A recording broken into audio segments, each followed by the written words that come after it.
Pessoal, forte abraço, estamos aí novamente, mais uma aulinha de geografia, tá bom? Vamos hoje ver GeoUrbana 2, ou seja, aquela discussão que a gente começou sobre cidades na última aula, nós vamos continuar aqui, dando aí um aprofundamento nesse assunto cidade, tá? Então, vamos lá.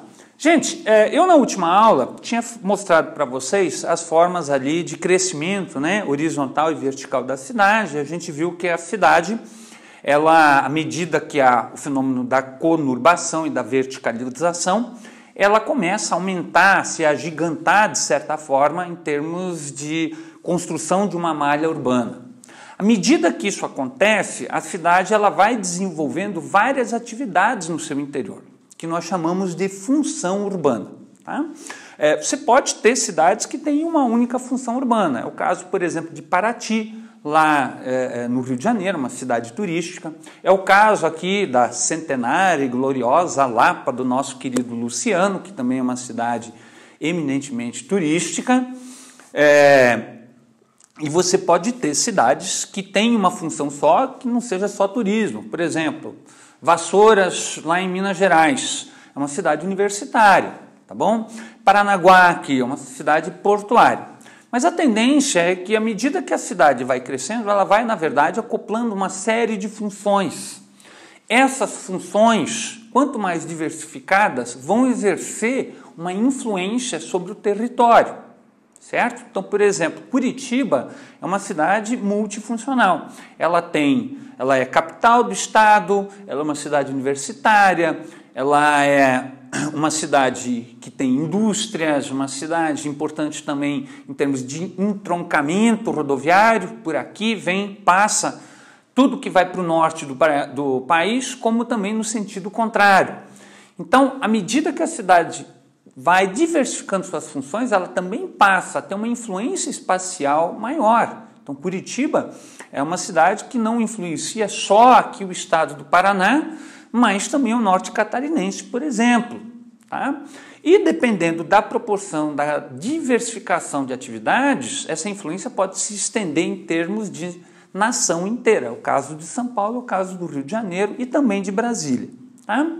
Então, à medida que eu tenho funções diversificadas, influência em termos territoriais, eu começo a ter uma hierarquia. Tendência que nessa hierarquia, como em qualquer hierarquia, tenho poucos no topo e uma quantidade muito grande na base. Tá? Então aqui, ó, a hierarquia urbana, ou seja, a posição e importância da cidade, ela vai ser justamente determinada pelo meu conjunto de funções, né, urbanas e pela influência territorial. Então nós vamos ter os municípios na base, tá? Esses municípios muitas vezes acorrem a um centro próximo para a resolução de algum tipo de serviço. Vamos pegar aqui a parte médica, tá? Então, exemplo, Londrina. Londrina exerce uma influência no norte do estado, então todas as cidades ali em volta, Rolândia, Arapongas, Apucarana, Astorga, né, Califórnia, são cidades em que quando a pessoa precisa de uma especialidade médica, ele vai acorrer a Londrina. Londrina seria um centro regional importante. Tá? Agora, digamos que a pessoa tenha um problema, tenha que fazer um transplante, infelizmente, de medula. Londrina não vai ter o especialista para isso. Para onde é que ele tem que acorrer? Curitiba, que passa a ser uma metrópole regional, porque tanto no Paraná ele exerce influência, como também em Santa Catarina. É comum as pessoas ali do Vale do Itajaí, como Blumenau, Itajaí, ou mesmo Joinville, buscarem serviços em Curitiba. Então, Curitiba é uma metrópole regional. Tá? Mas, quero fazer uma especialização na área de medicina específica em termos cardíacos, certo?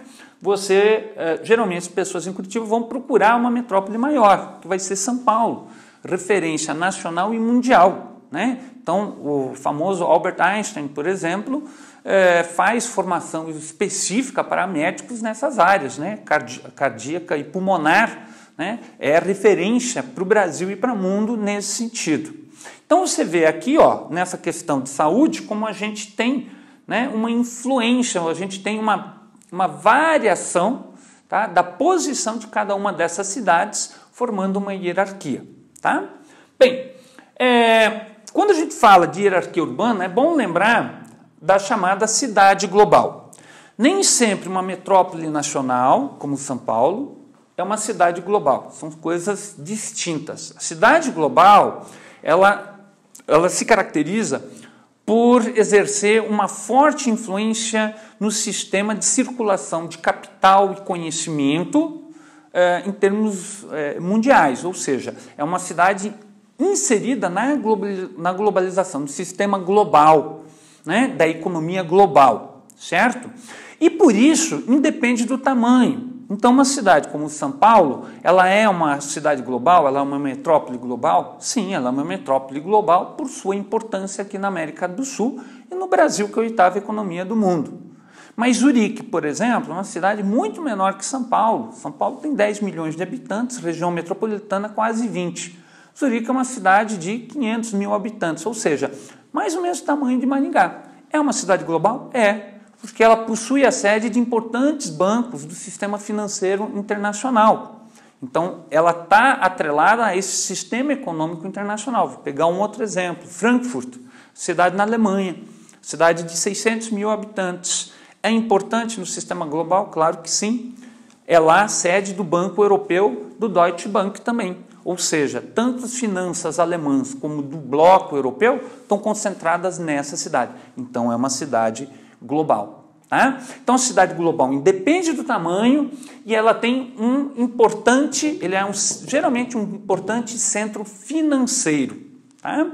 Bem, dito isso aí, gente, vamos trabalhar um pouquinho com a urbanização brasileira. Tá? Então, vamos ver tudo que a gente olhou até agora, né? Conurbação, verticalização, megalópole, megacidade, hierarquia urbana, função urbana, e ver específico o caso brasileiro.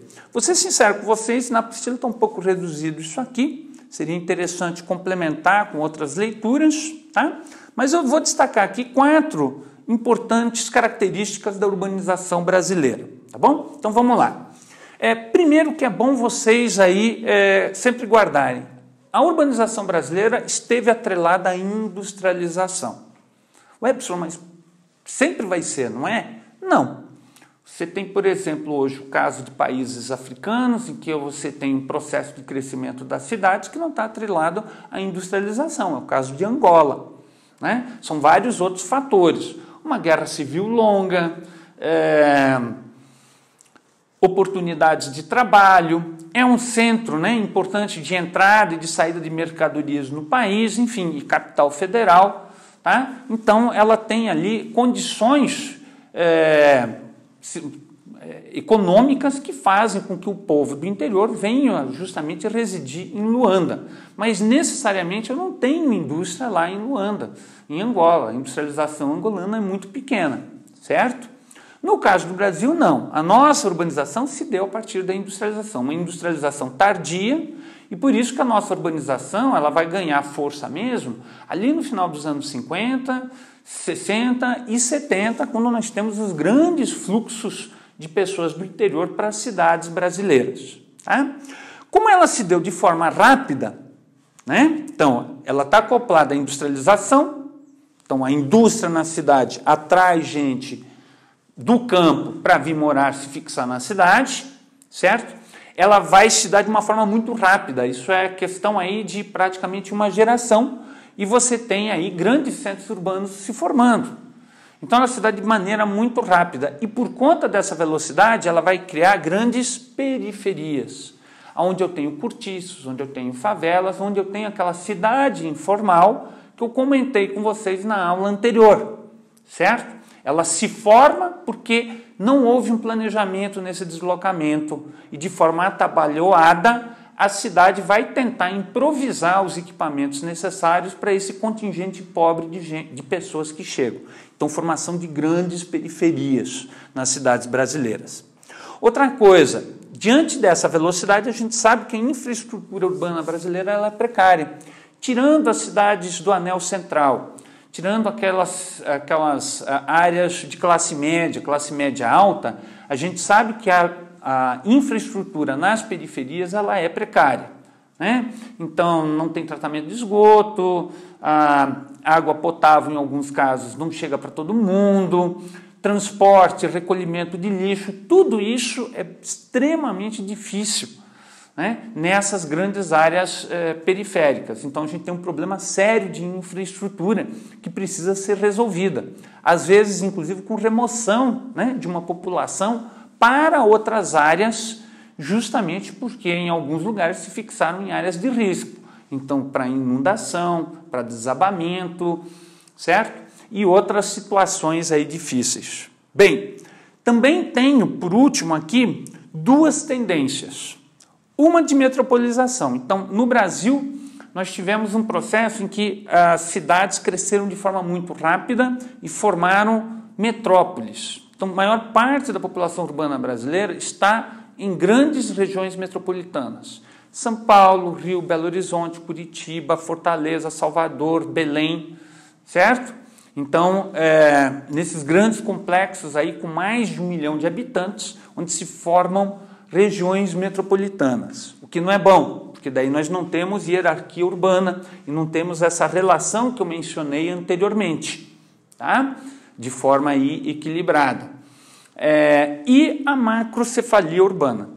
Então, no Brasil, poucos centros urbanos exercem uma grande influência regional e territorial, né? Então, como eu mencionei aqui para vocês, dependendo da necessidade médica, por exemplo, uma pessoa tem que vir de uma cidade como Apucarana, que tem Londrina ali do lado, tem que se deslocar para Curitiba porque não tem medicina, não tem médicos que possam atender de forma satisfatória numa cidade como Londrina, com quase ali 500 mil habitantes. Então você tem uma macrocefalia urbana, funções urbanas, né, atividades econômicas, sociais concentradas em poucas cidades no território brasileiro, certo? Bem, espero que tenha sido proveitoso. Complemente aí essa aula com uma leitura do conteúdo, faça os exercícios, como eu sempre tenho falado para vocês em sala de aula, né? E a esperança aí é que em breve a gente possa ter aula presencial, possa estar vendo vocês, a gente poder estar aí realmente talvez rindo de toda essa situação, mas no momento, né, a necessidade aí da quarentena ainda se faz necessária, tá bom? Um abraço para todo mundo, um beijo.